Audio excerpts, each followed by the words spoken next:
Hi there, students of economics, and welcome back to yet another teaching module.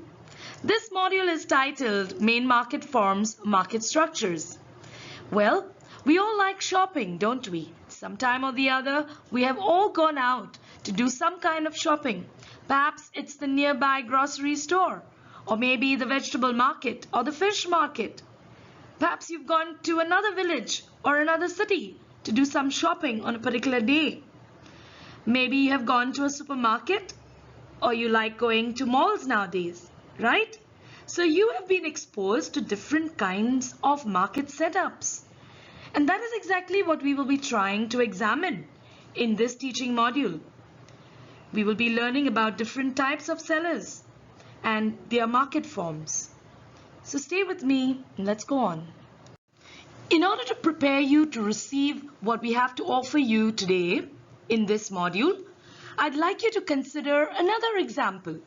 Consider this tailor who is a suit specialist. He started by himself, and as his work grew popular, he expanded his business. And now he has his own clothes brand, entering a wider market. So we are looking now from the perspective of a seller. You can see how a seller can move from one setup to a much wider one.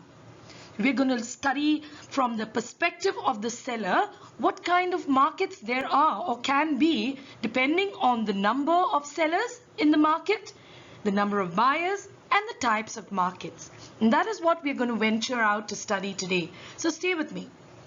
We will be learning about 4 types of market structures. The first being perfect competition, the second monopoly, the third monopolistic competition, and the fourth, oligopoly.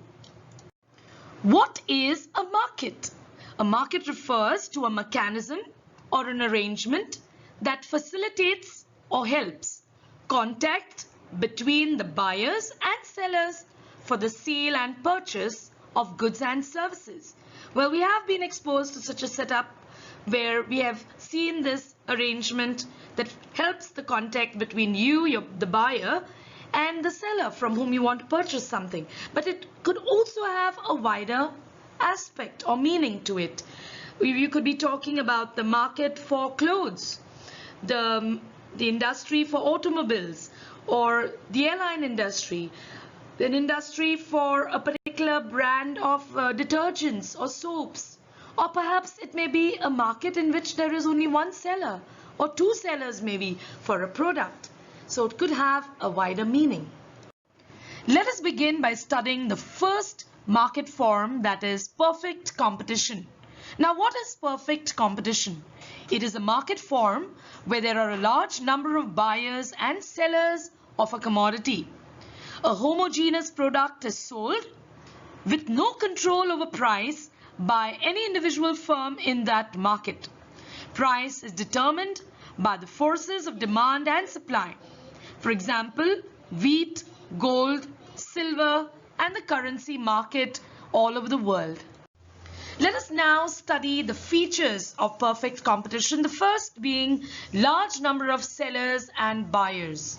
The number of firms selling a particular commodity is so large that any increase or decrease in supply by any particular individual firm hardly impacts the total supply in the market. An individual firm cannot influence the price. It can sell whatever amount it wishes to sell at the existing price. Therefore, it is said that a firm under perfect competition is a price taker. Not only the number of sellers is very large, but the number of buyers also is very large. An individual buyer is not able to influence the price either. So in a perfectly competitive market, the firm is known as a price taker because, as you have understood, the price is determined by the forces of market, demand, and supply. So no one particular seller can say that, look here, I am going to charge a higher price. No one is going to buy because there are so many other sellers selling that product in the market. So the buyers will go to those other sellers. So the seller knows that he cannot increase his price alone. He has to accept the price that is prevalent in the market. So therefore, it is said that the firm is a price taker and not the price maker. The second feature of a perfectly competitive market is that it sells a homogeneous product. All sellers sell identical units of the commodity. The units are the same in size, quantity, shape, color, taste, and so on. So buyers have no reason to prefer the product of one seller compared to the other. For the simple reason is that all the sellers are selling basically the same product, which is known as a homogeneous product. The next two features of a perfectly competitive market are perfect knowledge and perfect mobility of factors. All buyers are fully aware of the price prevailing in the market. They are also aware that a homogeneous product is being sold by all the firms. So, a uniform price prevails in the market. Not only are buyers fully informed and aware of the product and the price, but every firm also has access to the same information. Let me give you an example. In the wholesale market of vegetables and fruits in a place called Belgaum in Karnataka, India, all the buyers and sellers are aware of the prices existing in the market. So no one seller can sell at a higher price. For example, if a bag of 25 kgs of onion is sold for 200 rupees, no one seller can sell it at a higher price than that, because the buyers know that that is the equilibrium price in the market set by the forces of demand and supply. Secondly, where perfect mobility of factors is concerned, factors are perfectly mobile in the sense that they will move to that industry where they will get the best price. For example, laborers would move to that industry that pays the highest wages. In the previous slide, we read that the factors are mobile. Well, even the firms can enter and exit as and when they would want or desire. So there is free entry and exit of firms. There are no legal barriers on entry and exit of firms. In some market forms or market structures, there are legal barriers like patents, copyrights, trademarks, licenses, and so on. Here a firm can enter and leave any industry. So when there are supernormal profits, some new firms will enter the industry. And when there are supernormal losses, some firms will leave the industry in the long run. So enter when you want to make money and leave when no money is being made, is more like it. Here we have the sixth feature of a perfectly competitive market, that is independent decision making. All firms are free to take their own decisions. There is no agreement between sellers regarding quantity, production, and price, and no restrictions on sale and purchase of any good. So all the firms or producers or sellers are free to take their own decisions with regards to how much they will produce or what quantity they will offer for sale, and so on. The next feature of perfect competition is no extra transport cost. For one price to prevail in the entire market, there should be no extra cost for the consumers while buying a commodity from different sellers. So it is assumed that all the firms are equidistant from the market. A small recap of the features of perfect competition. In the market form of perfect competition, there are a large number of buyers and sellers selling a homogeneous product. All the buyers and sellers have perfect knowledge of the price as well as the product, as well as there is perfect mobility of the factors of production. It is assumed that there are no transport costs and all the sellers are free to take their own decisions. At the same time, there is free entry and exit of firms. The next market form or market structure is monopoly. The word monopoly is a Latin term. Mono means single and poly means seller. Monopoly is a form of market organization in which there is only one seller of the commodity. There are no close substitutes for the commodity sold by the seller. As the definition suggests, in a monopoly form, there is just one seller and many buyers. So that is the first feature of a monopoly market, one seller and many buyers. Under monopoly, there is a single seller of a commodity. It may be a group of partners or a joint stock company, or even the state may act like a monopoly.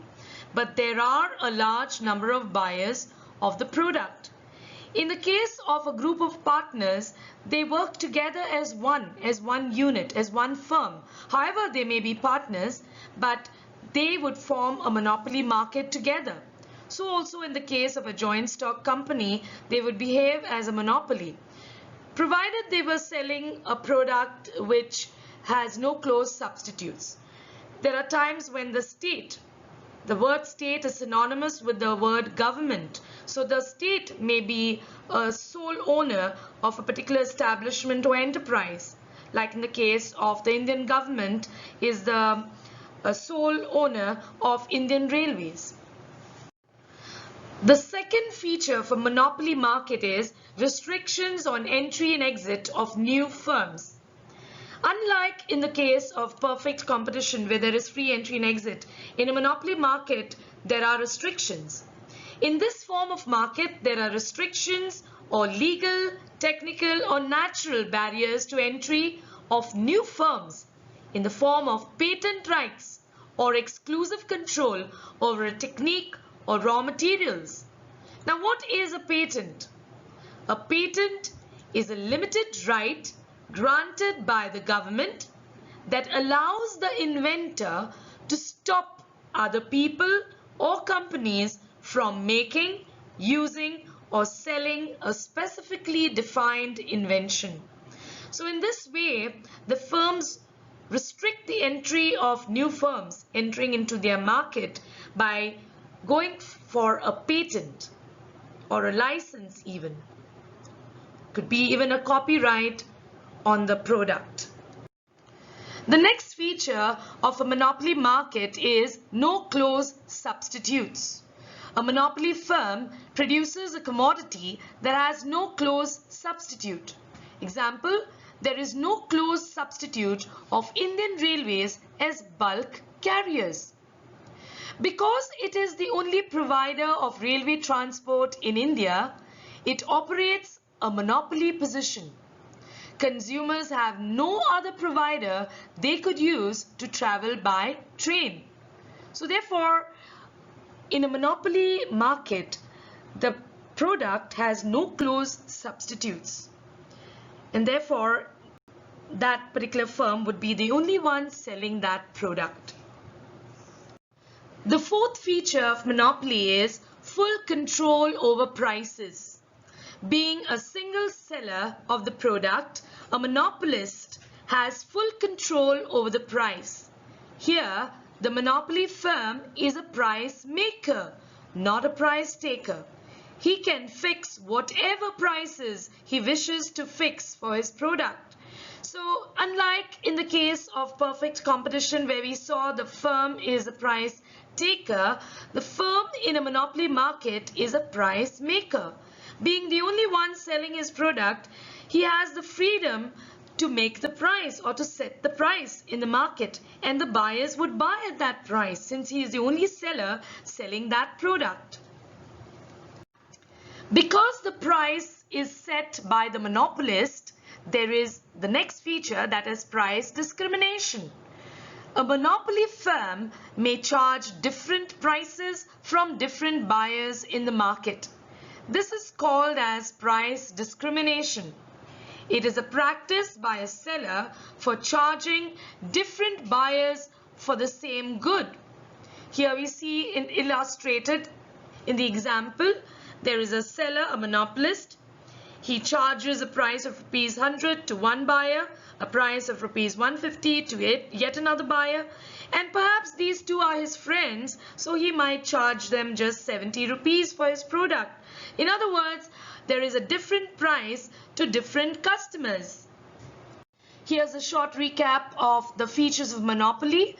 In a monopoly market, there is one seller and many buyers. There are restrictions on entry and exit in the form of legal barriers or technical barriers or natural barriers. There are no close substitutes of the product. The monopolist has full control over the prices, and because he sets the price and he is a price maker, there is also price discrimination. And here's moving on to the next form of market structure, and that is monopolistic competition. The picture illustration here would give you a clue as to what kind of market this would be. What is monopolistic competition? It is a form of market in which there is a large number of sellers selling a differentiated product. That is, the product of one seller is somewhat different from the others. Product differentiation is achieved through trademarks or brand names. Example, firms producing different brands of toothpaste like Colgate, Close-Up, and so on would be an example of a monopolistic competitive market. What are the features of monopolistic competition? The first one, large number of buyers and sellers. Like perfect competition, there is a large number of buyers and sellers. The size of each firm in the market or market share of each firm is quite small. The second feature, product differentiation. The product is different and differentiated by trademark and brand names. The products are close substitutes of each other. For example, Colgate and Pepsodent.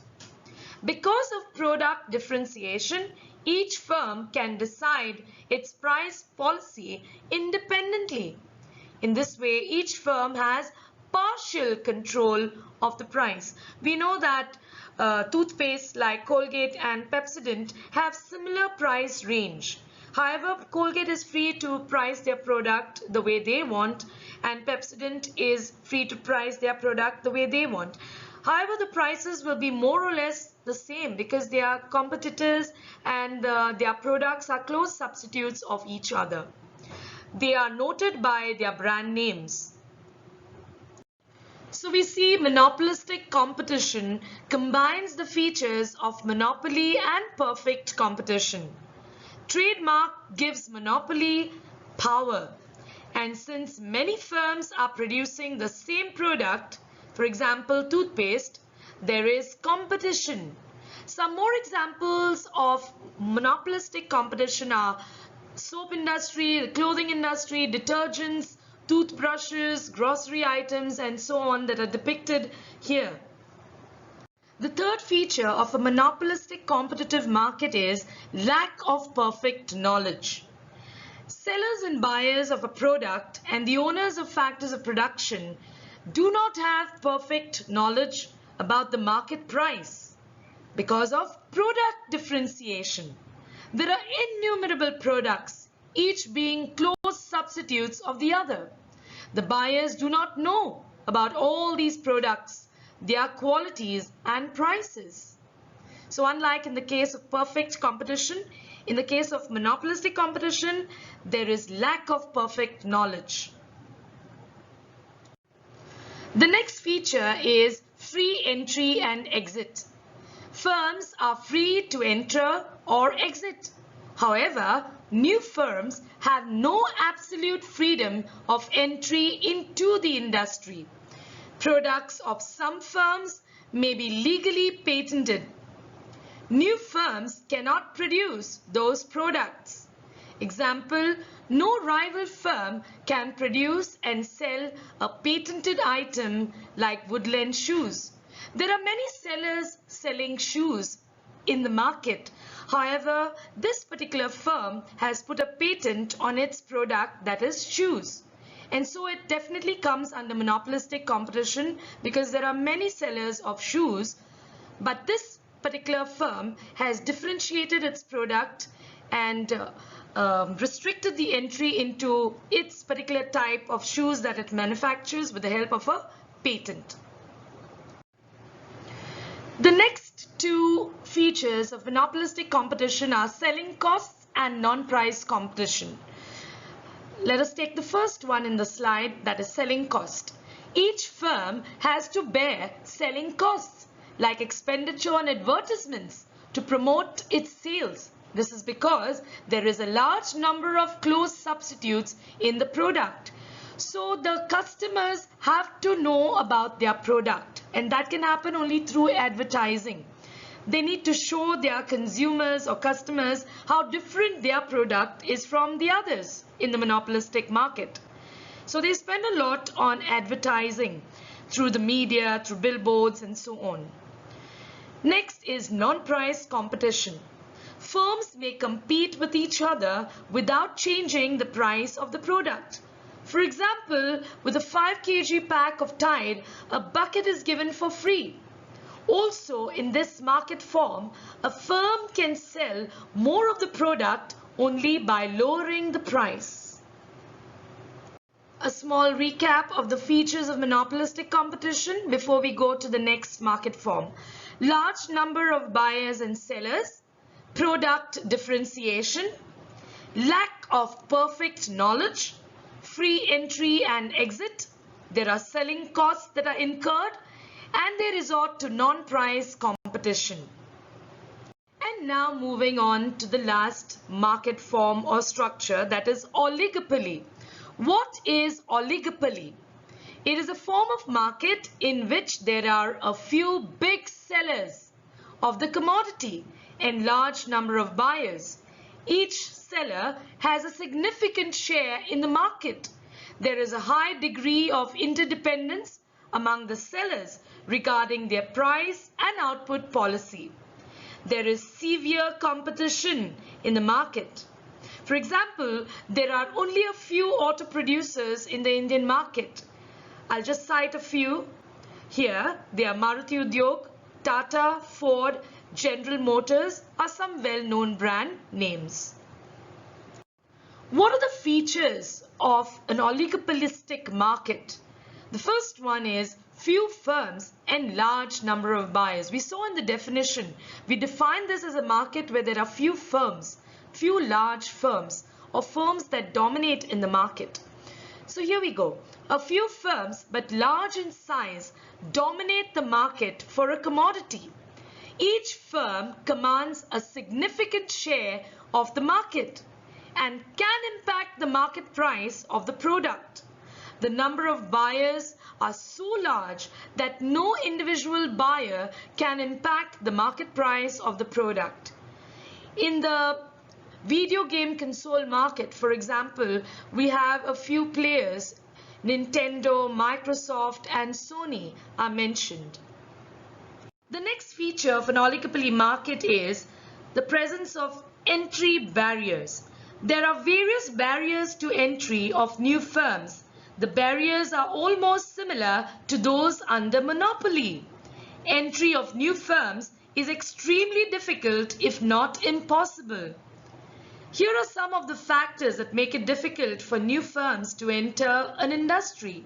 It may be a patent, it may be some geographical barrier, or perhaps consumers are attached to the existing products and so would not like to try any other.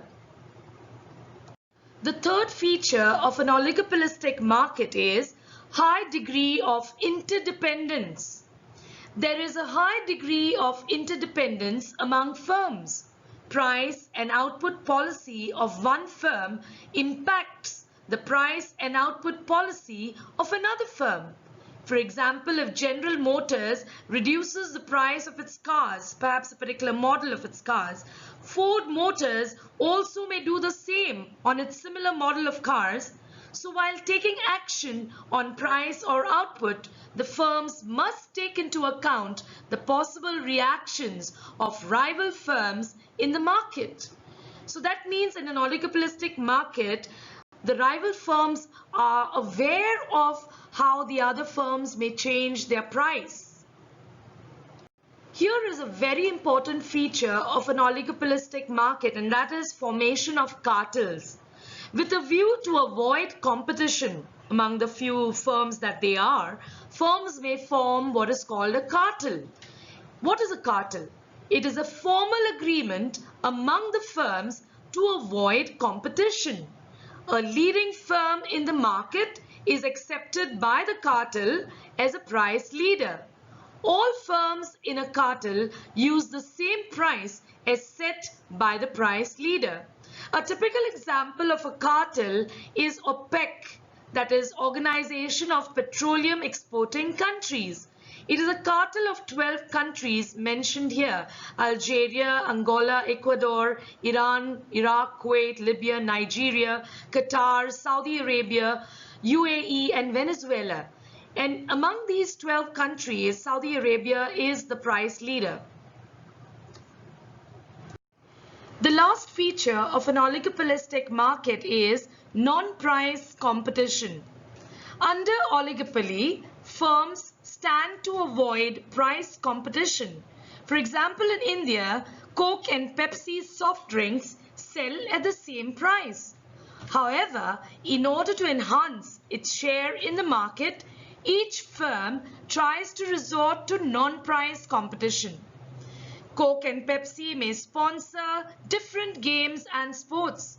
They may also offer schemes like maintenance of gardens, small islets that you see on the roads, etc. when bulk purchases are made on a regular basis. Having covered the four market forms and its features, that is monopoly, oligopoly, monopolistic competition, and perfect competition, you would be able now to fill up this table in terms of certain factors that I've listed here. The requirements are number of sellers and buyers, the product, barriers to entry if there are not, whether there is control over price and to what extent, and what is the extent of competition in these various four market forms, and examples for each market form. You need to fill up pertaining to each market structure in this table. So I hope you have understood whatever has been taught in this teaching module, and I would encourage you to watch the video again for a better understanding. It always helps. Thank you for giving me a listening ear, students.